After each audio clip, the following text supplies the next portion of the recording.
C'était une nuit sans lune. Un ciel noir et muet recouvrait Majunga comme un voile. Même les étoiles s'étaient effacées, laissant le village dans une obscurité inquiétante. La mer grondait, ses vagues frappaient les pirogues abandonnées comme si elles voulaient avaler la terre. Et cette nuit-là, on disait que les ancêtres détournaient leur regard, alors la peur entra dans les cases, discrète comme une ombre froide. Au cœur de ce silence pesant, vivait Rahari, le dernier gardien du tambour sacré.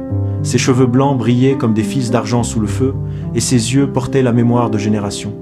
À ses côtés, Souanala, une fillette vive et insouciante qui courait encore derrière les lucioles, mais déjà son destin battait plus fort que ses jeux d'enfant. Cette nuit-là, Souanala fit un rêve étrange. Une femme vêtue de blanc se tenait devant elle, son visage caché par un voile qui semblait flotter dans le vent. Dans ses mains, elle portait une calebasse remplie d'une eau sombre et profonde, comme un miroir sans fond. Et la voix résonna, douce et grave à la fois. Le tambour se tait, mais ton cœur doit parler. Le lendemain, le village tout entier se rassembla sous l'ombre imposante du grand banyan. Rahari s'avança, tenant entre ses mains le tambour sacré, usé par le temps mais chargé d'âme. Quand il le frappa, le silence se fit lourd. Pas un son. Le bois resta muet, la peau immobile. Alors, un murmure parcourut la foule, un souffle de peur, et bientôt tous les regards se tournèrent vers la petite Souanala. Guidée par un élan mystérieux, Souanala s'éloigna du village, ses pieds nus glissant sur la terre humide. Elle marcha vers la mangrove, cet endroit où la terre se fond dans la mer, où les racines semblent respirer. Là, les oiseaux se turent, et seul le clapotis de l'eau l'accompagnait. Elle savait que c'était là que les esprits parlaient, mais seulement à ceux qui osaient écouter. Alors, Souanala posa ses mains sur le tambour silencieux.